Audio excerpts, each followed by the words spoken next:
Hello. Good day to you all. How are we doing today? I am so sorry. I forgot myself. I was asleep, but I am here and we are going to be continuing off where we left off, which was chapter 8. Yes, we finished chapter 7 yesterday. So we are going to be starting with chapter 8. I am feeling a little bit sick today, so I will not be reading that long, but I will take a few chapters. Just so that's clear with everybody.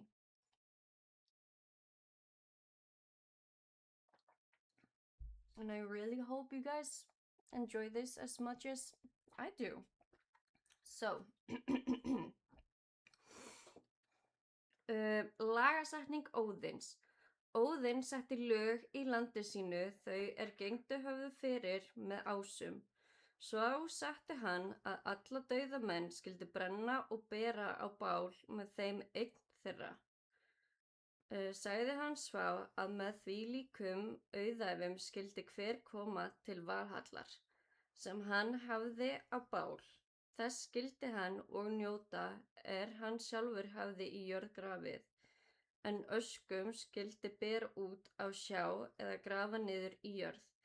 En eftir göfgamenn skyldi haug gera til minningar, en eftir alla þá menn nokkur manns mót var að, skyldi reisa bautsteina og helst sá síðri lengi síðan. Greeners! Hi! Wow, I was not expecting you. Wow, okay, where was I? Hi! Síðan, það skyldi blóta í móti vetri til árs, en að miðjum vetri blóta til gróðrar. Í þriðja að sumrið það var sigrablót. Alla Svíþjóð skuldu menn Óðinn skatt pening fyrir nef hvert, en hann skyldi verja land þeirra fyrir ófriði og blóta þeim til árs. Njörður fekk konu þeirrar skaði hét, hún vildi ekki við hann samfarar og giftist síðan Óðni. Áttu þau marga sonu, einn þeirra hét Sæmungur. Hann orti Eyvindur skáldspilur þetta. No pressure at all. Þann skjaldbættur skatfæri gat ása niðru við jarmviðju. Það sáu þeir í mannheimum, skatnavin og skaði byggðu, Sævarbeins og Sunnumargra öndurdís við Óðinn gat. Til Sæmings taldi Hákon jarl hinn ríki langfeðgar kyn sitt. Þessa Svíþjóð kölluðu þeir mannheima, en inna miklu Svíþjóð kölluðu þeir goðheima, goðheimum sögðu þeir mörg tíðindi. Okay, Grainer, since you were not here yesterday, I am reading Old Norse stories, which is from before, it's around the Viking Age where we are right now. A little bit after the Viking Age, I think. Somewhere around there. And these stories are... there is arguments about these stories, how factual they are because of how old they are. So, yeah. And now I will be reading it in English because I want you guys to be able to understand, because yes, what I'm reading is not Icelandic, it's Old Norse. And I can understand it. I understand it perfectly. But since you guys cannot, I will be reading each chapter again in English when I'm done reading it in Old Norse. So in school, we learned old Viking stories, and actually the man that gathered all of the stories and put it in this book is his name is Snorri Sturluson, and he was one of the best known like poets and stuff. You are not gonna get on the keyboard, cat. And he is one of the best known um, Icelandic poets and stuff like that. And we had to learn about him.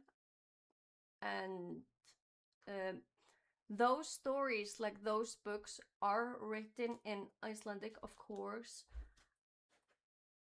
And there were a lot of old words, I would say, like very like old Icelandic, proper Icelandic. And yeah, it was in school that I figured out that I could understand Icelandic and old Icelandic, because I could understand the books perfectly. The books, not an issue for me to read. But the teacher had to read every single page because the rest of the class could not understand what was happening in the books.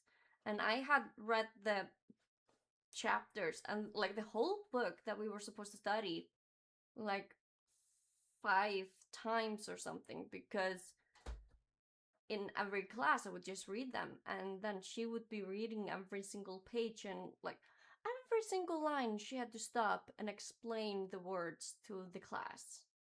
So I would usually just sleep in those classes because I had nothing to do, and I always scored good on her tests, so I didn't ever get in trouble.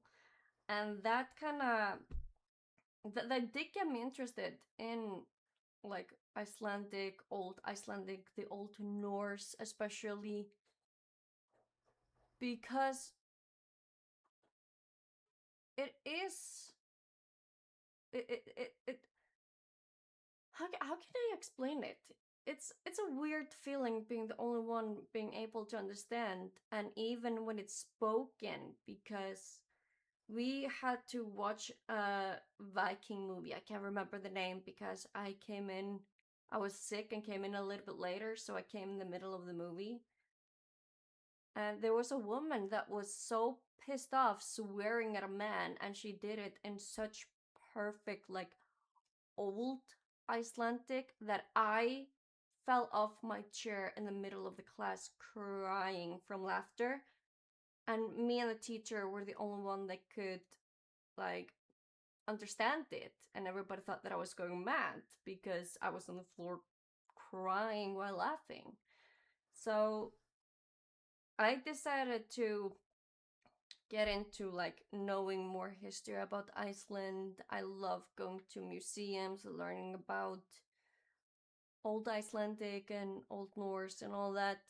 And it's fascinating how close the Icelandic language still is to the Old Norse because of how isolated we were. Like now, of course, with the internet, everything is turning into English slang. So people are slowly losing touch with the Icelandic language, which I find very sad, which is why I want to read this book, because it's so fascinating to me that I can actually read it and understand it. Even though I had no training, really. It's just I'm able to comprehend the text, if that's a thing. So, anyways, I need to continue reading because that's what we are here for, and we are going for chapter 8. Odin established in his land the laws that had previously been observed among the Aesir. He ordained that all dead people must be burned and that their possession should be laid on a pyre with them. He said that everyone should come to Valhall, or as you guys know, Valhalla. This is how the Old Norse mythology became, because this man, Odin, has Mimir's head, if you know who Mimir is. With such wealth as he had on his pyre, and that each would also have the benefit of whatever he himself had buried in the earth, but the ashes were to be taken out to sea or buried down in the earth, and mounds were to be built as memorials to great men, and memorial stones were to be raised for all those who were of any account, and had this custom lasted for a long time after that. Then one sacrifice was to be held towards winter for a good season, one in the middle of winter for the crops, and the third in summer. That was the sacrifice for victory. All over Sweden, tribute was paid to Odin, a penny for each nose, while he was to protect their land from hostility and make sacrifices for good season on their behalf. Njord married a woman called Skadi. She would not have relations with him and later married Odin. They had many sons. One of them was called Sæmungur. About him, Eyvindur Skáldaspilir composed this: honored by shields, the Isis kin. On the troll woman sired a tribute bringer, when the poet's friend and famous Skadi made their home in Mannheimar of sea bone, and sun in plenty the sky goddess got with Odin. Jarl Hákon Enrique traced back his paternal ancestry to Sæmungur. They called the Svíþjóð Mannheimar, but Svíþjóð in Mikla the Great they called Gothheimar, world of the gods. They told many stories about Gothheimar. And that was chapter 8. Also, if my camera shakes, it's because my cat is laying on its cord. And if I move him, he will be pissed. So the cat will stay where he is.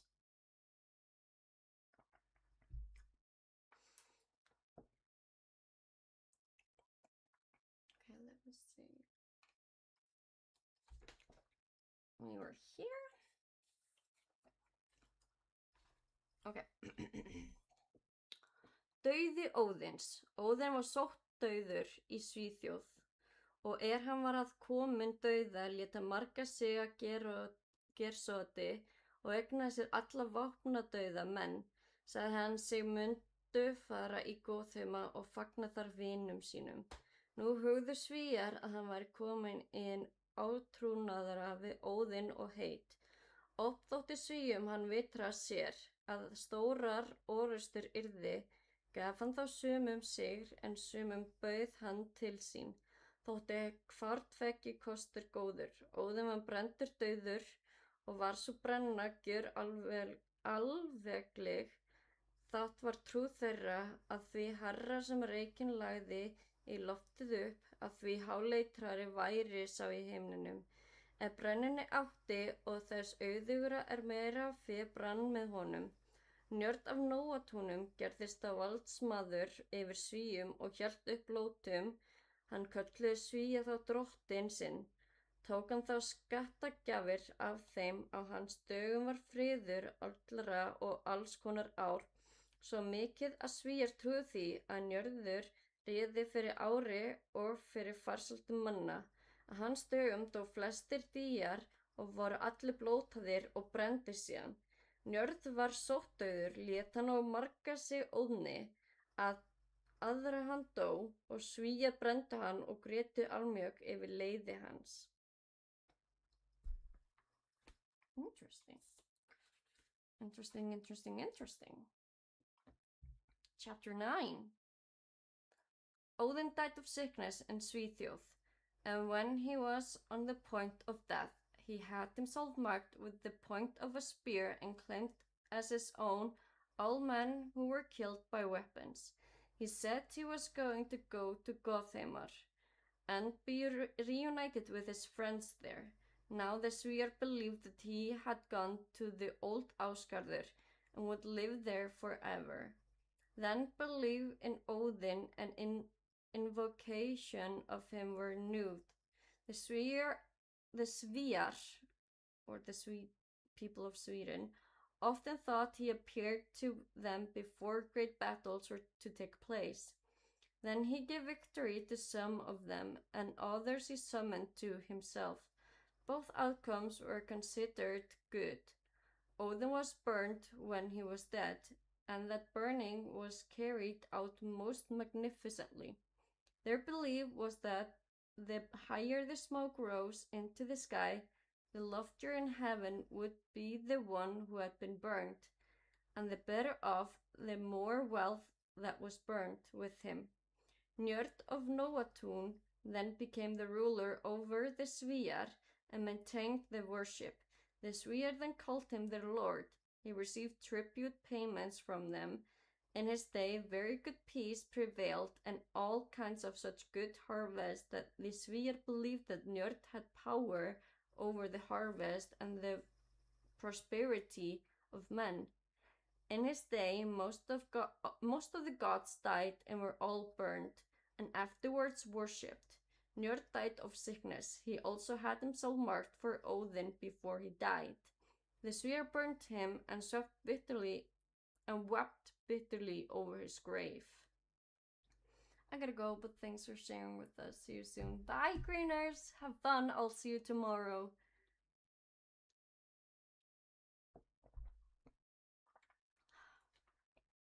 Okay, chapter 10 for me. Dauði Freys. Freyr tók þá ríki eftir Njörð. Var hann kallaði drottinn yfir Svíum og tók skattagjafir af þeim. Hann var vinsæll og ársæll sem faðir hans. Freyr reisti að Uppsölum hóf mikið og sett þar höfuðstað sinn. Lagði þar til allra skyldu sínar, lönd og lausan eyri. Það hófst Uppsala auður og hefur haldist æ síðan. Á hans dögum hófst fróðafrið. Þá var og árum öll lönd og kenndu Svíar þar Frey. Var hann meiri dýrkaður en önnur goðin, sem á hans dögum var landsfólk auðugara en fyrr af. Friðnum og ári. Gerður Grímsdóttir hét kona hans, sonur þeirra hét Fjölnir. Freyr hét Yngvi öðru nafni. Yngvanafn var lengi síðan haft í hans ætt fyrir tignaðarnafn og ynglingar váru síðan kallaðir hans ættmenn. Freyr tók sótt en að honum leiðsóttin leituðust menn sér ráða og létu fá menn til hans koma en bjuggu haug mikinn og létu dýr á og þrjá glugga. En Freyr var dauður, báru þeir hann leynilega í hauginn og sögðu Svíunum að hann lifði og varðveittu hann til 3 vetra. En skat öllum héldu þeir í hauginn í einum gullinu, en í annan silfrinu og í 3. eirpeningum. Þá helst ár og friður.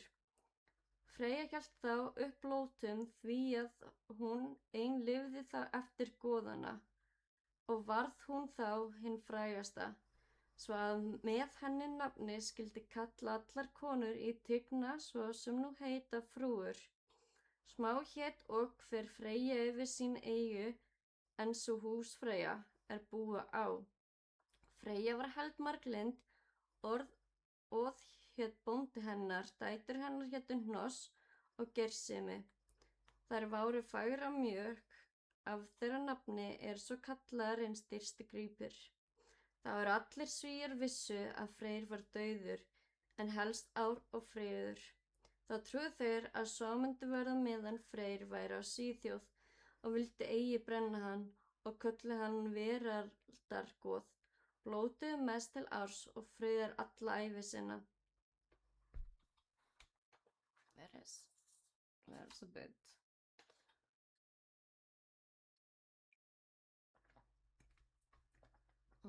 Yeah, that was number 10. Chapter 10.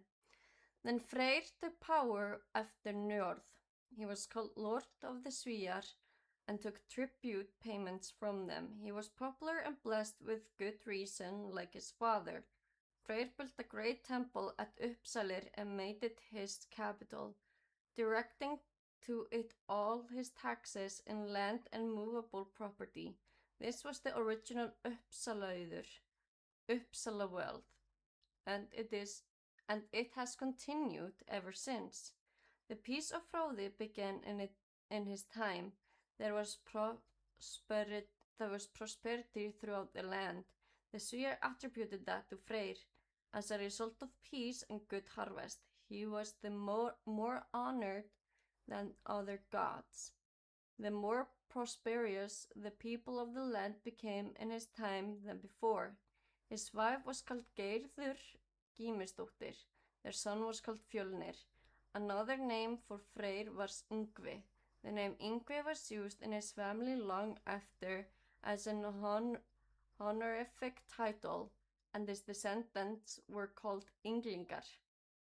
Freyr caught an illness, and as the illness progressed, people thought out what to do, and they left few people come with him and built a great tomb and put a doorway and 3 windows in it. And when Freyr was dead, they carried him secretly into the tomb and told the Svíar that he was still alive. I kept them there for 3 years. And they poured all their tribute into the mount, the gold through 1 window, the silver through the 2nd, and copper coins through the 3rd. Then prosperity and peace continued. Freyja kept up the sacrifices, for she was the only one of the gods left alive, and she became the best known, so that all noble women came to be called by her name. Just as now the name Frúvur, ladies, is used. Similarly, everyone was called Freyja, mistress, of what she possessed, and whose Freyja, mistress of a household. If she is in charge of a dwelling, Freyja was rather fickle. Her husband was called Óður. Her daughters were called Hnoss and Gersimi. They were very beautiful, the most precious treasure, called by their names. So Hnoss and Gersimi is literally what we call the most precious treasures in Icelandic. When all the Svíar knew that Freyr was dead, but prosperity and peace continued, they believed that would last as long as Freyr remained in Svíþjóð, and they did not want to burn him, and they called him Veraldargoð, god of the world, and sacrificed him to every reward for prosperity and peace. I will read 2 more chapters and then I think I'm gonna say good, since I am a little bit sick today. I'm not feeling the best and I'm starting to read letters that are not there, so I will read a little bit more. So you guys will have something to listen to.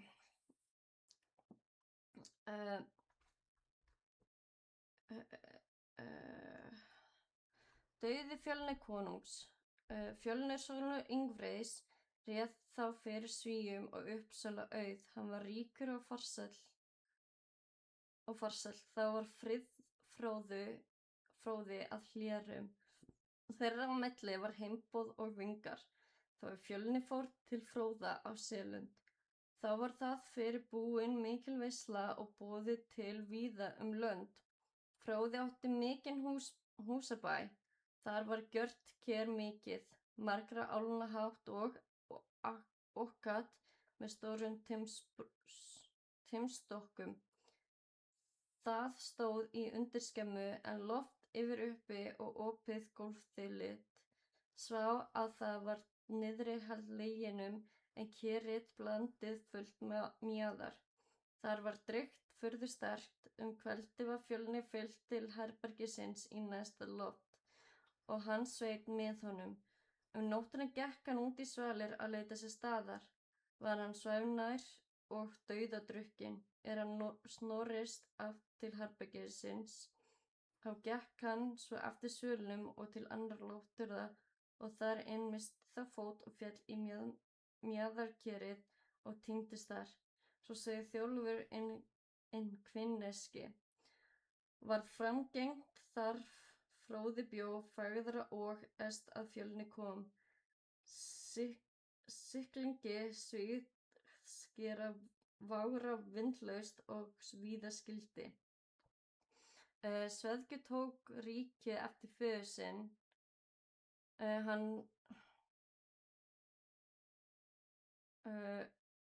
Hann strengdi þessa heit að leita góðheims og Óðinsins gamla.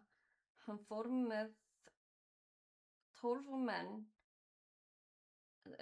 mann víða heiminn. Hann kom út í Tyrklandi og í Svíþjóð hina miklu og hitti þar marga frænda sína og var í þeirri for 20 vetra.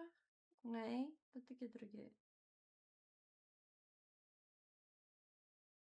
Þá kom hann að Svíþjóðar, dvaldist hann þá en heimum hríð. Hann hafði fengið konu það Vana hét út í Vanaheimi. Var þeirra sonur Vanlandi.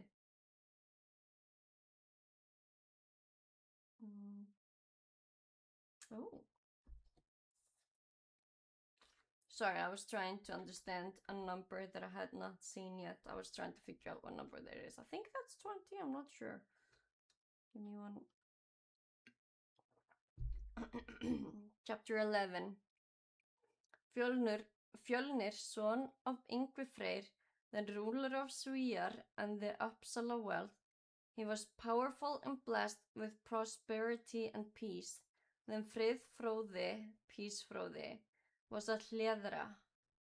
There was friendship and exchange of visits between them. When Fjölnir went to visit Fróði on Selund, a great feast was ready prepared, and people were invited from far and wide. Fróði had a large farmhouse. A big vat was built there, many ells high and supported with big timber props. It stood in a lower room with a loft with an open floor above it, so that liquid was poured down there, and the vat was mixed full of mead. The drink in it was amazingly strong. In the evening, Fjölnir was taken to his room in the next loft, together with his retinue.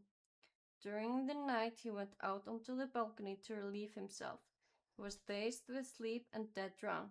When he turned back to the room, he went on along the balcony to the door of the next loft and went in, missed his footing and fell into the vat of mead and perished there.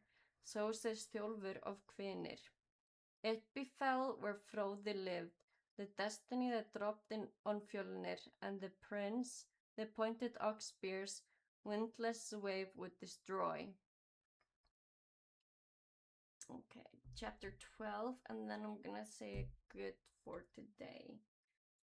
Hopefully next weekend I will be able to read more for you guys, but I'm starting to see things from tiredness. I'm very, very sorry. Kapli 12 frá Svegði. Nei, wow. Jú. No, wait, I have some...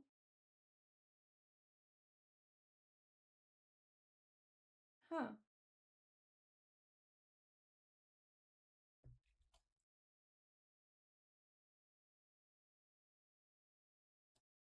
Wait. There's some missing from the... Oh, there's a portion missing from... Where am I? Yeah, there is a portion missing from the book from the...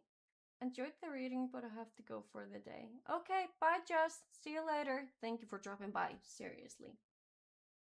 But why is the...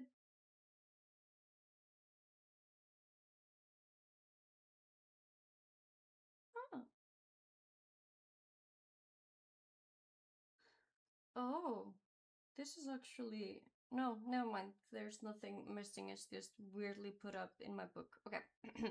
Chapter 12. Sveiðir tók ríki eftir föður sinn. Hann streið þess heit að leita Goðheims og Óðins gamla. Hann fór með 12 menn víðum heim. Hann kom upp í Tyrklandi og í Svíþjóðina. Miklu hitti þar marga frænda sína og voru þeir för 12 vetra. Þá kom hann aftur til Svíþjóðar, dvaldist hann þá enn heima hríð. Hann hafði fengið konu þá Vana hét út í Vanaheimi og sonur þeirra Vanlandi. Sveið tók enn að leita Goðheims og í austurveðri Svíþjóðar hét bær mikill að Steini. Þar Steini svaf mikill sem stórt hús. Kvöldi eftir sólarfall þegar Sverrir gekk frá drykkju til svefnbúrs sá hann til steinsins að dvergur sat undir steininum. Sverrir og hans menn voru mjög drukknir og runnu til steinsins. Dvergurinn stóð í dyrum og kallaði á Sverrir. Sverrir hljóp í steinin en steinninn laugst þegar aftur og kom Sverrir aftur. Svaf sig Þjóðólfur hinn kvinnskveski. En dagskar durnir niðja, sválsvörður Sveiði velti þas í stein en stórgerði. Dulskonar og dvergir hljóp og skjaldbjartur þeirra sóskimis jutum byggðar við jöfrin gein. Let me see. Chapter 12. Sverrir took power after his father. He swore an oath to see out Goðheimar and Óðinn in Gamla, the old. He went with 11 other men far and wide over the world. He ended up in Tyrkland and in Svíþjóð hinn mikla, and there met many of his relatives and spent 5 years on this expedition. 5 years. Okay. Then came back to Svíþjóð. Then he stayed at home again for a while. He had married a woman called Vana out in Vanheimar. Their son was Vanlandi. Sverrir went to look for Goðheimar again, and in the eastern part of Svíþjóð there was a large farm called Steinn at the stone. There is a stone there as big as a large house. In the evening after sunset, when Sverrir left the drinking to go to his sleeping chamber, he looked toward the stone and saw a dwarf sitting under it. Sverrir and his men were very drunk and ran toward the stone. The dwarf stood in the doorway and called to Sverrir, telling him to go in there if he wanted to meet Odin. Sverrir ran in, and the stone immediately closed behind him, and Sverrir never came out. So says Þjóðólfur of Hvinir. And the day-shy doorkeeper of Durnir tribe tricked Sverrir when into the stone. The spirited kingsman of Dusli ran after a dwarf, and the bright hall of Sokimir band, settled by giants, swallowed the king.